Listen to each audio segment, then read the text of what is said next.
الحمد للہ وکفا وعلی عبادہ الذین اصطفیٰ۔ آج ہم بات کریں گے پاکستانی اسٹیبلشمنٹ اور عالمی اسٹیبلشمنٹ، ان کا پاکستان کے سیاست اور پاکستان کے حالات میں کیا کردار ہے۔ ہم سب کو پتہ ہے پاکستانی اسٹیبلشمنٹ ایک مضبوط اسٹیبلشمنٹ ہے، جیسے ہر ملک میں اسٹیبلشمنٹ اپنا ایک کردار ادا کرتی ہے، اور ملک بہت سارے ممالک اسٹیبلشمنٹ ہی کی وجہ سے چلتی ہیں۔ یہ بات تو درست ہے، اس کے بغیر تو ممکن نہیں ہے۔ تو پاکستان میں بدقسمتی سے کیا ہوتا ہے، اب میں آپ کو تھوڑا سا ایک بیک گراؤنڈ بتاؤں گا کہ آج کی جو لاقانونیت ہے اور ملک کی تباہی ہے، اور ملک آج جو دیوالیہ ہو چکا ہے اور ہزاروں لاکھوں کی تعداد میں لوگ یہاں سے بھاگ رہے ہیں، تو وجہ کیا ہے؟ اتنی خوبصورت جنت نظیر وادی ملک اور بہترین موسم، پانی اور مطلب اہل و عیال سب کچھ چھوڑ کر لوگ کیوں بھاگ رہے ہیں؟ وجہ کیا ہے؟ مسئلہ کیا ہو گیا ہے؟ کیا ہوا ہے آخر کار؟ سوچنے کا تو مقام ہے نا۔ اب یہ تو پھر بالکل وہ بات ہوگی نا کہ آپ سورج کو جو ہے نا انگلی کے پیچھے چھپانے کی کوشش کرتے ہو نا۔ ملک سے لوگ بھاگ رہے ہیں تو کچھ تو مسئلہ ہے، کوئی تو وجہ ہے، بربادی ہے تو ہے۔ اچھا، پیچھے آ جائیں آپ۔ جب عالمی اسٹیبلشمنٹ کو سوویت یونین کے خلاف افغانستان میں جنگ لڑنی تھی تو ان کو پاکستان کی ضرورت تھی۔ پاکستان اس ٹائم، وہ جنگ اچھا تھا، برا تھا، کیا تھا، وہ اس میں ہم نہیں جا رہے۔ ہم عالمی اسٹیبلشمنٹ کے کردار کو پاکستان کے اندر آج ڈسکس کر رہے ہیں۔ عالمی اسٹیبلشمنٹ کو جب وہ ضرورت تھی تو اس ٹائم ان کو ون مین کا وہ پاور جو ہے وہ ضرورت تھی۔ ان کو پارلیمنٹ، عوام، جمہور، اس کے فیصلوں اور ان سے کوئی جو ہے نا وہ نہیں تھا، اس لیے ان کو ضیاء الحق کے ذریعے لایا۔ وہ جو آئے اور اس ٹائم جو مقبول لیڈر تھے اس ٹائم ذوالفقار علی بھٹو، تو ان کو انہوں نے سائڈ پہ کیا اور وہ پالیسیاں آگے چلی، ہم سب وہ جانتے ہیں۔ لیکن جو ہی ان کا مقصد پورا ہوا تو انہوں نے کیا کیا؟ انہوں نے اسی ضیاء الحق کو، اسی گروپ آف جنرلز اور وہ جو لوگ تھے، ایون اپنے بھی ایمبیسی کے لوگوں کو، اور اس جہاز میں، اس ہیلی کاپٹر میں وہ اڑائے گئے۔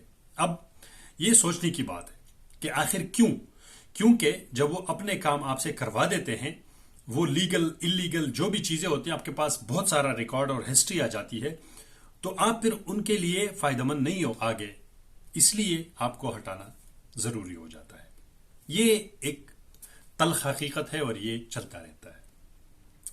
اب آپ یہ دیکھیں کہ اس کی وجہ سے پاکستان کا کیا نقصان ہوا، اس پہ ٹاپک پہ بعد میں کریں گے۔ میں آپ کو سیکنڈ بات بتا رہا ہوں۔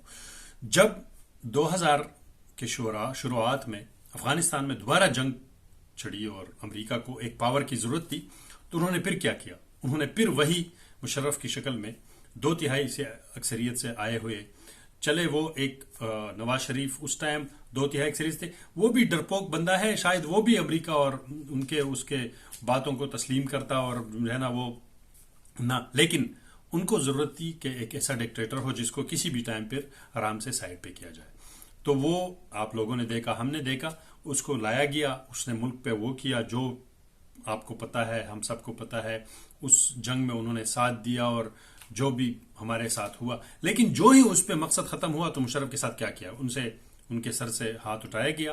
اور مجھے یاد ہے کہ ایک ویڈیو آئی تھی جو پاکستانی اسٹیبلشمنٹ، امریکن اسٹیبلشمنٹ کے ساتھ وہ کھڑے تھے کہیں پہ، اور وہ پوچھ رہے تھے کہ look in my eyes, do you believe me or not? تو انہوں نے کہا کہ ہم نہیں کرتے آپ پہ بلیو۔ تو یہ دیکھیں، جب ضرورت ان کی ختم ہو گئی، موقع وہ ہو گیا، بس ان کو بھی سائڈ پہ کیا۔ اور آپ نے بھی دیکھا، ہم نے کہا قسم پریس کی کہ وہ زندگی انہوں نے گزاری 10 سال ملک سے باہر۔ تو یہ آج کے اسٹیبلشمنٹ کو کیا اس بات پہ سوچنے کا جو ہے نا سوچنا نہیں چاہیے کہ کل کو آج ایک کمزور پاکستان اقتصادی طور پر اور وہاں پہ اسٹیبلشمنٹ کے پاور کو استعمال کرنے کے لیے اس ایشیا میں کوئی دوسرا ملک نہیں ہے۔ انڈیا چلی گئی ہے، وہ ان کے لیول پہ چلا گیا ہے، ان کی اکانومی، چیزیں، سب کچھ، اس کو اس طرح آپ آسانی سے یوز نہیں کر سکتے ہو۔ ادھر چین ایک اقتصادی خطرہ ہے مغرب کے لیے، ادھر یوکرائن اور روس کے جو معاملہ ہے اس سے بھی ان کو ہے، تو ان کو ایک بندہ چاہیے۔ اب آپ خود سوچیں کہ آپ کے پڑوس میں ایک افغانستان ایک مضبوط ملک ابھی بن رہا ہے، مطلب ایک پاور ہے، ایک قوت بن رہی ہے، تو وہ چائنا کو بھی قبول ہے اور جو ہے نا آس پاس ملک اور روس کو بھی. تو اگر آپ کمزور رہیں گے تو آپ کو استعمال کیا جائے گا. یہ ایک تلخ حقیقت ہے، اسے آپ نہیں جب وہ ہو سکتے. تو یہ اب دیکھیں جب ان کی ضرورت ختم ہو جائے گی اور اسی آج کے پاکستان اور اسٹیبلشمنٹ کو استعمال کیا جائے گا، تو کیا یہی لوگ پھر ان کا انجام ضیاء الحق یا مشرف جیسے نہیں ہوگا؟ یہ سوچنے کی بات ہے. یہ اس میں کوئی وہ نہیں ہے، ہم ایک ڈسکشن کرتے ہیں، ایک آئیڈیا ہے، سوچ ہے. جو حضرت علی رضی اللہ عنہ فرماتے ہیں کہ مومن ایک سوراخ سے 2 دفعہ نہیں ڈسا جا سکتا، لیکن ہم تو 2-3 دفعہ ڈس چکے ہیں. تو یہ تو ابھی صاف نظر آ رہا ہے کہ کیوں پاکستان کو استعمال کیا جا رہا ہے، روس یوکرائن کے معاملے میں بھی اور چین. تو یہ اب دیکھیں اس سارے صورتحال کا پاکستان کو نقصانات کیا ہے، فائدہ کیا. دیکھیں 90 سے پہلے، ضیاء الحق سے پہلے ملک ایک ٹورزم یہاں پہ تھی. مجھے پتا ہے ہم پڑھتے تھے دیکھتے تھے لیکن لوگ باہر سے آتے تھے، بہت ساری ٹورزم تھی اور اس طرح یہ ملک ترقی کرتا رہا. لیکن اس کے بعد پھر ایک ملٹری اسٹیٹ بن گیا اور آپ سب کو پتا ہے کہ وہ اس کی وجہ سے اقتصادیات کو، ملک کو کتنا نقصان ہوا. چونکہ نقد پیسے آتے رہے لیکن وہ ملک کے اکاؤنٹ میں نہیں گئے، وہ لوگوں کے اکاؤنٹوں میں چلے گئے ہیں. وہ سب آپ سب کو پتا ہے کس کے پاس کتنا گیا، کیا ہوا، سارا ڈیٹیل آج کل پوری دنیا جان چکی ہے. اس کی وجہ سے ملک سکویز ہو گیا، اس کی اکانومی جو ہے نا وہ ڈکلائن کی طرف چلی گئی. دوسری دفعہ مشرف کے بعد آپ نے دیکھا، چلو اس نے کوشش کی آگے پیچھے کوئی چیزیں آگے بنانے کی آئی ٹی میں اور آگے بھی، لیکن جو انویسٹمنٹ اور لوگ وہ نہیں آتے تھے. کیوں؟ بلاسٹنگ اور جو ہے نا ملک میں دہشت گردی اور چیزیں کون آئے گا؟ جب سیکیورٹی تھریٹ ہو اور پرابلمز ہو تو کون وہاں پہ انویسٹمنٹ کرے گا؟ جب تک انویسٹمنٹ نہیں ہوتا تو ایکسپورٹ نہیں بڑھتا، چیزیں بنتی نہیں ہیں، بس نقد پیسہ آتا رہا اکانومی کا. وہ صرف ایک بہروپیہ شکل میں اس کو جو ہے نا رکھا ہوا تھا، ایک بیلون کی طرح. اب جنگ نہیں ہے، جنگ ختم ہو گئے، غبارے سے ہوا نکل گئی ہے، بات ختم. پیسے باہر سے نقد نہیں آ رہے، ایک بلین ڈالر کے لیے ترلے کرنے پڑ رہے ہیں پاکستان کو. اور پورے اسٹیبلشمنٹ سارے لگے ہوئے ہیں، لوگوں کو منتیں سماجتیں دن رات کرتے ہیں. بہت ہمارے لیے تو میں کبھی کبھی سوچتا ہوں کہ یہ تو کس طرح بندہ کرے گا اتنا، مطلب ایک بہت مشکل کام ہے.